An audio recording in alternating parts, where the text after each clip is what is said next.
Hello bachcho, let's read the question. Question says in the arrangement of the capacitors shown in the figure, each C1 capacitor has capacitance of 3 microfarad and each C2 capacitor has capacitance of 2 microfarad. Then if VAB is equals to 900 volts, then potential difference across points C and D is.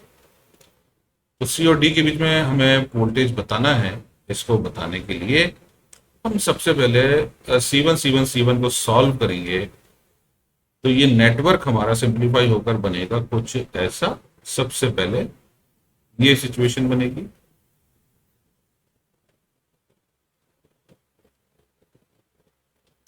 Situation ये आ गई, यानी ये दो capacitor, ये तीनों series में और ये इसके साथ पैरेलल में, तो ये बन जाएगा हमारे पास वापस 3 माइक्रोफेराड। तो ये हो गया 3 माइक्रोफेराड, ये भी 3 माइक्रोफेराड और ये भी 3 माइक्रोफेराड, और ये हमारे पास 2 माइक्रोफेराड, ये है 3 माइक्रोफेराड और ये है 3 माइक्रोफेराड।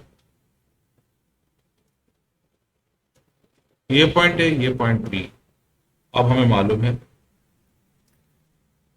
इन तीनों का सीरीज में जब लगाएंगे तो नेटवर्क हमारा बन जाएगा कुछ ऐसे।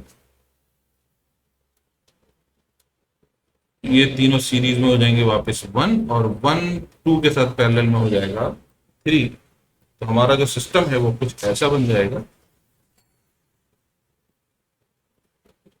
तीनों ही 3 माइक्रोफेराड हो जाएंगे।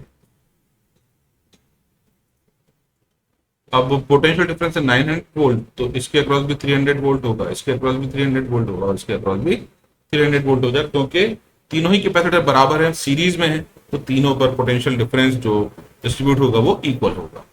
इसका मतलब इन दोनों पॉइंट्स के बीच में जो पोटेंशियल डिफरेंस है दैट इज 300 वोल्ट। अब चूंकि ये तीनों कैपेसिटर भी बिल्कुल बराबर हैं, तो इन तीनों के अक्रॉस जो वोल्टेज होगा वो होगा 100 वोल्ट ईच, 100 100 एंड 100। और ये पॉइंट सी एंड डी है, तो सी एंड डी के अक्रॉस जो वोल्टेज हो जाएगा वो होगा 100 volt, which is option B. I hope you understood this solution. Thank you.